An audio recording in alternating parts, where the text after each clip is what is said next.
Salut les voyageuses et les voyageurs des livres! Salut! Installez-vous confortablement pour notre nouveau Un mois, un pays, un livre, une recette. Le concept est simple. Pendant 30 jours, je m'immerge dans la culture d'un pays à travers la littérature et la cuisine et je vous débriefe tout ça en une seule vidéo. Après les Caraïbes, on s'envole pour l'Asie du Sud-Est, direction les Philippines. Attends, je suis pas installé confortablement! Le pays qui aurait pu s'appeler Phil-Ipine. Les Philippines, c'est un véritable melting pot culturel. On peut tout à fait y rencontrer une personne portant un nom espagnol, parlant couramment anglais, célébrant la culture austronésienne et préparant un plat d'inspiration chinoise. D'ailleurs, le nom même du pays est un héritage colonial tiré du roi Philippe II d'Espagne. Géographiquement, c'est un immense archipel composé de plus de 7000 îles, dont environ 2000 seulement sont habitées. La capitale est facile à retenir puisqu'elle rime avec vanille. John, tu devines? Tu veux la définition de ce que c'est une rime? Oui, j'ai rien qui me vient.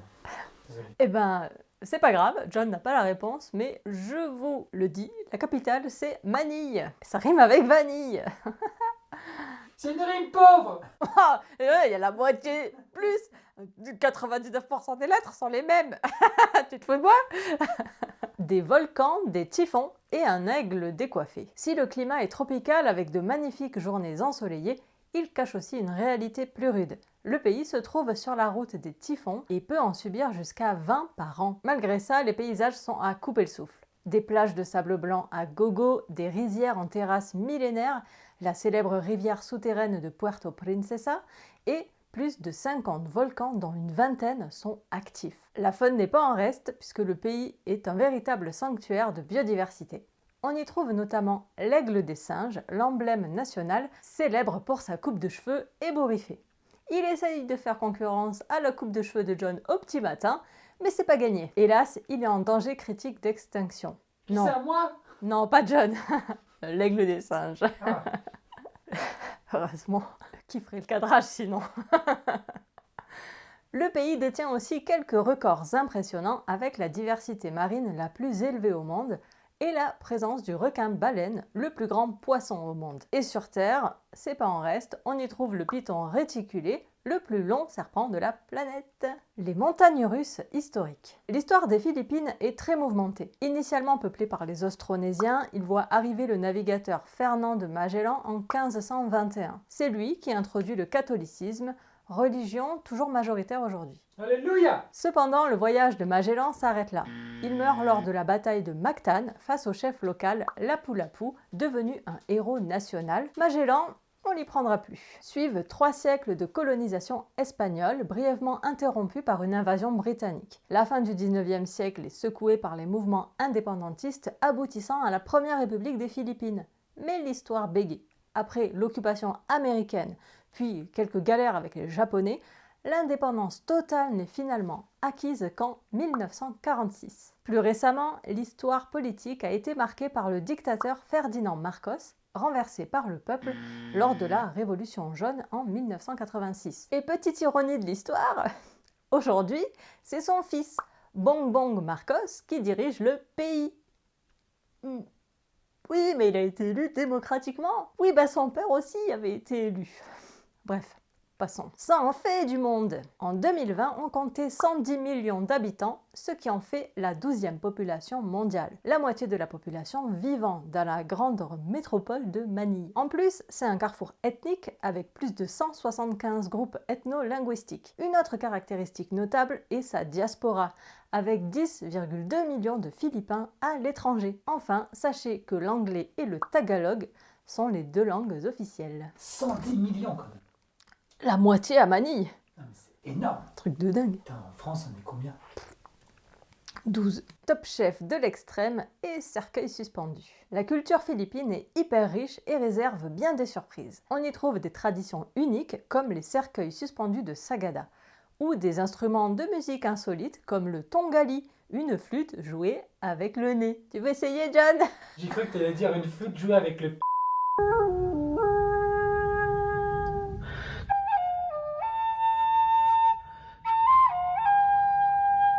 Et impossible de parler des Philippines sans mentionner leur passion absolue pour le karaoké. La toute première machine à karaoké a d'ailleurs été brevetée par un Philippin. Breveté, hein. Pas inventé, que les karaoképhiles me tombent pas dessus, s'il vous plaît. Quand il y a de la musique, il y a de la danse, avec notamment le tinikling. C'est une danse traditionnelle où les danseurs doivent faire preuve d'une agilité folle pour sauter et danser entre de longs bambous mouvants. Vas-y, démonstration. Incroyable. Mais je suis pas tombée, t'as vu? Parce qu'il n'y a pas vraiment des bambous, en fait.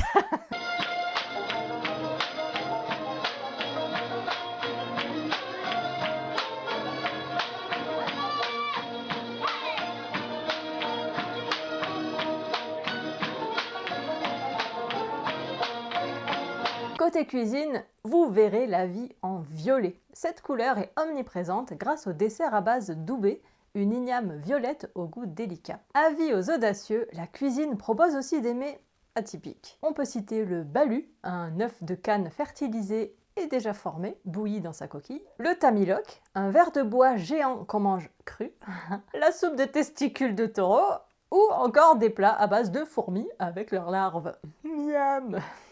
On juge pas, la découverte culturelle passe aussi par l'assiette. Et à votre avis, est-ce que j'ai fait manger un verre de bois à John? C'est horrible. Restez encore pour le découvrir. Les faits inutiles mais fun. Comme d'habitude, voici 3 faits totalement inutiles mais indispensables pour briller en société ou lors de votre prochaine soirée karaoké. 1. Aux Philippines, le divorce est strictement interdit par la loi. C'est le seul pays au monde dans ce cas. 2. Le pays abrite le pilandok, aussi appelé le cerf-souris. Cette espèce endémique est le plus petit animal à sabots au monde. Trop mignon. 3. Les jeepneys sont les transports en commun iconiques du pays. Colorés, kitsch, souvent bondés et fonctionnant sans arrêt vraiment défini, ils ont une origine historique. Ils ont été fabriqués à partir des jeeps militaires américaines laissées sur place après la Seconde Guerre mondiale. Ma lecture. Passons maintenant au cœur de mon défi du mois, la lecture, parce qu'on est quand même sur une chaîne Booktube. Pour les Philippines, j'ai choisi un roman dont le titre est L'art meurtrier du lait de coco. C'est le tome 1 de la série La cuisine mortelle de Tita Rossi, écrit par Mia P. Manansala. Dans ce Cozy Mystery, on est aux États-Unis et on suit Lila, qui revient dans sa ville natale pour aider sa tante dans son restaurant philippin. Sauf qu'un jour, un de leurs clients meurt empoisonné par un dessert au lait de coco. Lila et sa famille se retrouvent suspectés par la police. Pour prouver leur innocence et sauver le restaurant, la jeune femme n'a d'autre choix que de s'improviser détective. Alors c'est vrai, ce roman se passe aux États-Unis, mais on est dans une famille philippine, dans un resto philippin, et c'est écrit par une autrice d'origine philippine. Moi je dis, ça passe. Vous n'avez pas le choix de toute manière. J'ai appris pas mal de choses sur les mœurs et les valeurs philippines à travers les interactions familiales. On passe énormément de temps dans le restaurant philippin et l'autrice retranscrit l'ambiance à merveille. J'ai aussi adoré les descriptions des nombreux plats traditionnels. C'était une vraie torture pour mon estomac tant tout avait l'air bon. D'ailleurs, il y a même des recettes de spécialités philippines à la fin du roman. C'est un roman ou un livre de recettes? Un roman. Avec des recettes à la fin. C'est Ouais, pas clair ce que je dis? À partir de quand tu définis la limite? C'est quoi? Si ça commence par quelques recettes et qu'après il y a un roman, c'est un roman ou un livre de recettes? Le débat est ouvert, répondez en commentaire. Au niveau des personnages, j'ai bien aimé Lila, l'héroïne, qui est une jeune femme attachante. J'ai aussi apprécié la diversité culturelle, raciale et sexuelle des personnages, sans que ce soit vraiment le sujet du livre. Et j'ai une mention spéciale pour le trio de vieilles marraines fouineuses qui s'improvisent enquêtrices. C'est un peu le cliché du Cozy Mystery, mais franchement, ça marche à tous les coups avec moi. Elles m'ont vraiment beaucoup fait rire. Après, malgré le côté cosy, l'autrice n'y va pas de main morte sur les soupçons portés sur Lila et sa famille. J'ai bien aimé l'enquête et je me suis laissée berner par les fausses pistes. Bon, la résolution finale était un poil trop rapide à mon goût, mais ça restait cohérent. L'autrice utilise pas mal de termes en tagalog, ce qui est très immersif, mais pas de panique, il y a un glossaire au début. En conclusion, c'était un chouette Cozy Mystery avec ce côté original de se passer dans le milieu de la restauration philippine. Mon trouillomètre est à 1 sur 5, même pas peur, avec tous les codes du Cozy Mystery. Oui, mais est-ce que tu recommandes le livre? Oui, Ok. si vous aimez les Cozy Mystery. Sinon, non. Ce roman est un tome 1 avec 3 tomes traduits en français sur les 6 déjà sortis en version originale. Pour ma part, je lirai la suite avec plaisir. Oui, une nouvelle série qui commence. T'as combien de sagas en ce moment là? 55. Tu veux m'envoyer dans une cure de désintoxication des sagas, c'est ça? Avant de passer à la nourriture, un petit fait amusant. Ce mois-ci, les Philippines m'ont littéralement poursuivi dans mes lectures. J'ai croisé le pays dans 2 ouvrages diamétralement opposés. D'un côté, dans l'essai incontournable Femmes, race et classe d'Angela Davis, où les Philippines sont mentionnées à 2 ou 3 reprises. Et de l'autre, dans la romance 1000 morceaux de cœur brisé de Tillie Cole, qui est dans un registre totalement différent. Comme quoi, quand on se focalise sur une destination, on finit vraiment par la voir partout. La nourriture philippine. Bravo! Cette lecture m'ayant mise en appétit, passons à la cuisine. L'art culinaire philippin est un mélange où les bases austronésiennes ont rencontré des siècles d'influence. L'influence chinoise est majeure, on la retrouve dans les nouilles pancit ou les rouleaux impériaux lumpia. L'influence espagnole a apporté des plats plus mijotés et riches comme le ragoût mechado. Et enfin, l'influence américaine a introduit le goût pour la restauration rapide et certains produits en conserve. Ça fait tellement rêver la bouffe américaine! Pour honorer ce mois philippin, j'ai décidé de mettre les petits plats dans les grands en préparant un véritable festin. Et cette fois, j'ai respecté la recette. Pas comme pour Antigua et Barbuda. Je pouvais pas passer à côté du poulet adobo et pour ça j'ai utilisé la recette du livre de Miape Manansala. C'est considéré comme le plat national, chaque région ayant sa propre version. Voire même chaque famille ayant sa propre version. En gros, c'est un ragoût de poulet dans une sauce à base de vinaigre, de sauce soja, d'ail, de poivre noir et de laurier. C'était super bon et la marinade était incroyable. En plus de manger le poulet avec du riz, j'en avais gardé pour en mettre dans les lumpiang sariwa. Ce sont des sortes de rouleaux de printemps mais avec une pâte à crêpes et non une feuille de riz. La garniture est composée de légumes variés et de viande au choix enveloppée dans une fine crêpe maison. Dans ma version, j'ai utilisé de la patate douce, du chou, des carottes, de la salade, du poulet et des crevettes. Et en dessert, pour la touche sucrée, j'ai fait un biko.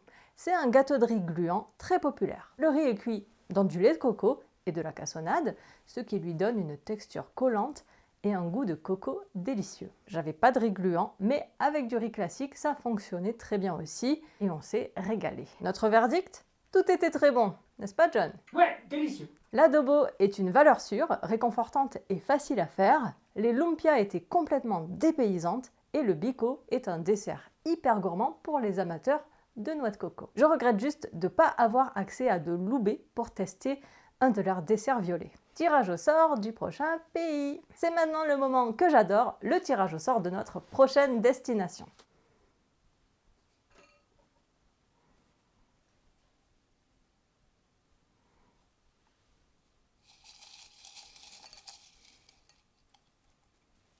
Alors, où est-ce qu'on va partir ? On part donc au mois d'avril. Nous partons en Ouganda. C'est en Afrique ? Oui. C'est cool. Ouganda. Trop bien, un pays d'Afrique. Du coup, on part en Ouganda et je connais absolument pas la littérature de ce pays, ni la nourriture. Donc si vous avez des suggestions de livres ou de recettes incontournables pour l'Ouganda, n'hésitez pas à les donner dans les commentaires. Et voilà, cet épisode sur les Philippines touche à sa fin. J'espère que ce voyage culturel, littéraire et gustatif vous a plu autant qu'à moi et autant qu'à John. Si c'est le cas, n'oubliez pas de laisser un petit pouce bleu pour soutenir la chaîne. Ça m'aide énormément. Et pensez aussi à vous abonner et à activer la cloche pour ne pas rater le prochain pays. Et d'ici là, cultivez votre curiosité. À très bientôt. Ciao!